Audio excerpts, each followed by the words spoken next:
Hi guys, I hope you're all doing well. I hope you're staying safe. I hope you're washing your hands. I hope you're having fun at home. Try not to leave your house if you don't have to. We'll be back in school in no time. So for our second day of at-home learning, I want you to take out this packet that I gave you on Thursday, our last day of school, our last day together. So on Monday, you were supposed to answer if you can't beat them, eat them. You were supposed to answer that on Google Classroom. Today's Tuesday, and you're going to the second lesson that's titled A Battle Over Bags. Everybody here? Everybody opened up? Okay, so before we begin reading out loud together, I have found some words in the text that I think you might need some background knowledge on to really understand what this text means. So our first word is implemented. Implemented, it's on paragraph 4. Think about what implemented could mean. Implemented. To put a plan into effect.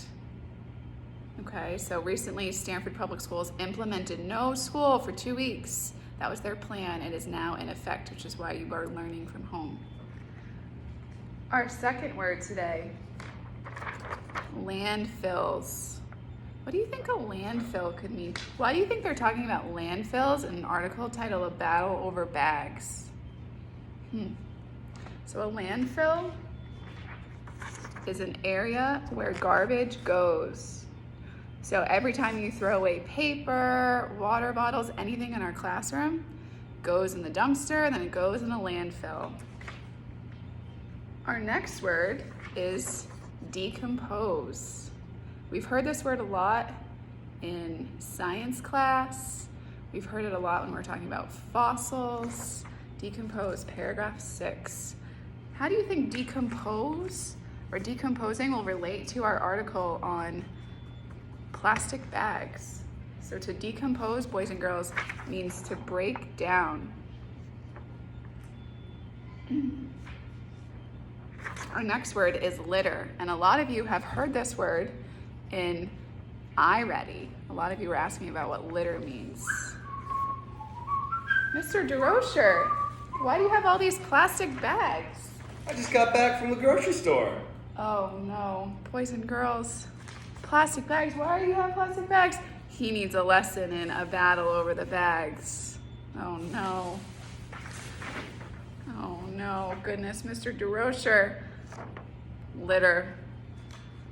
Litter means trash that is left lying on the ground. I have a feeling that those plastic bags might be litter one day.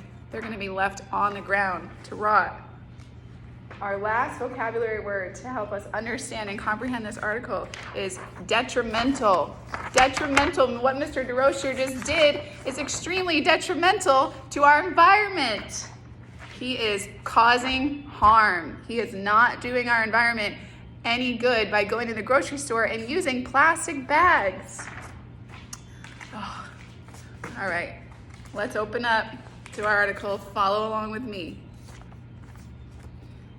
Chantel Bailey was carrying a paper bag filled with groceries out of a supermarket in Austin, Texas.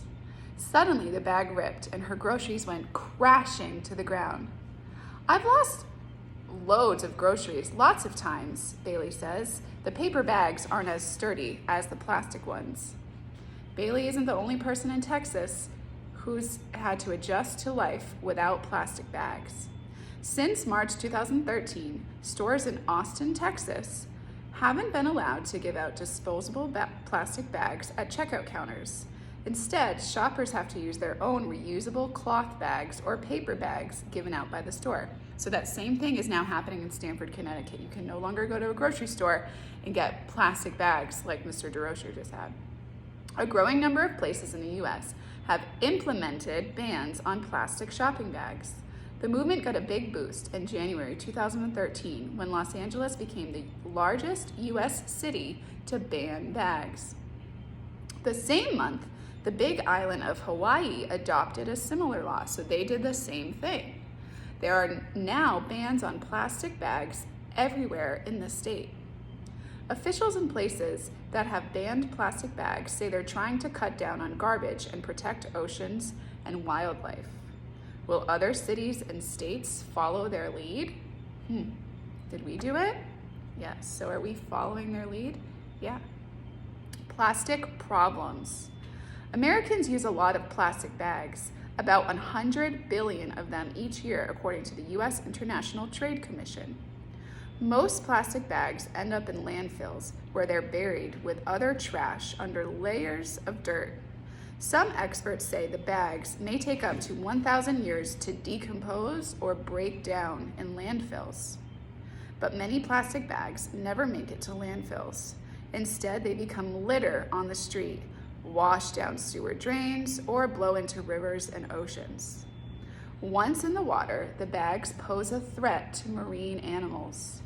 Fish, sea turtles, and seabirds can get caught in these bags or mistake them for food and choke on them.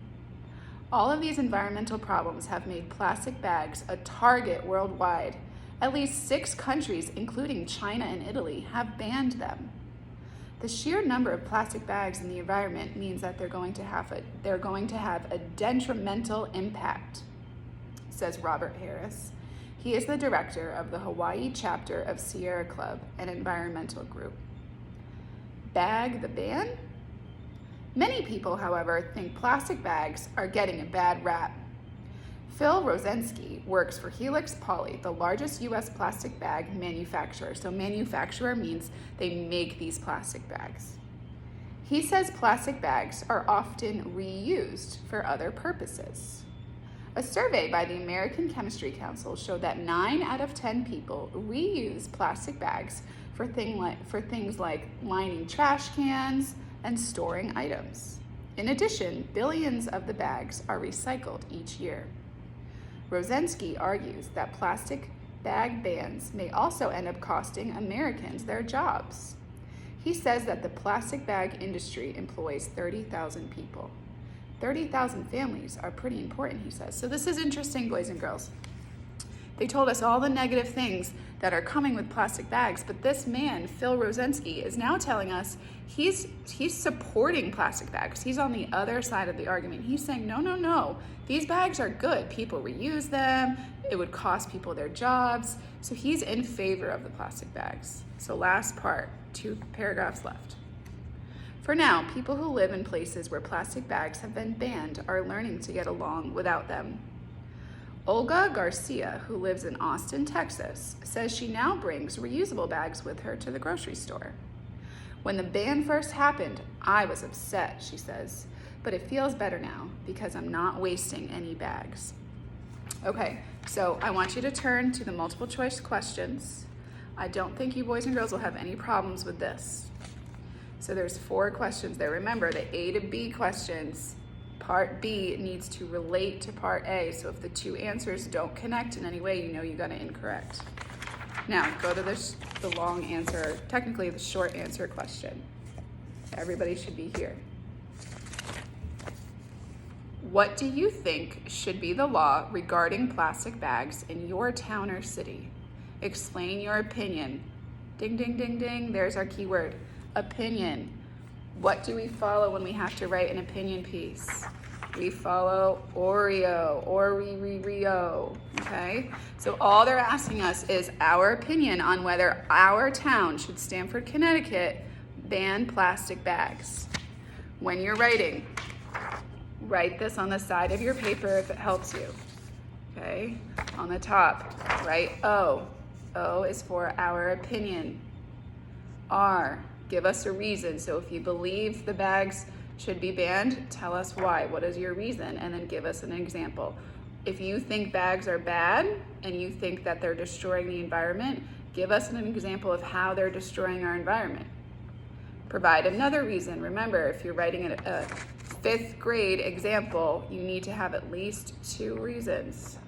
And then give us another example. And then end your written response with your opinion. Do we say, these are the reasons why I believe? No, that's a 4th grade response. We want to be 5th grade responsible. We want to add an entire another paragraph at the end explaining our opinion.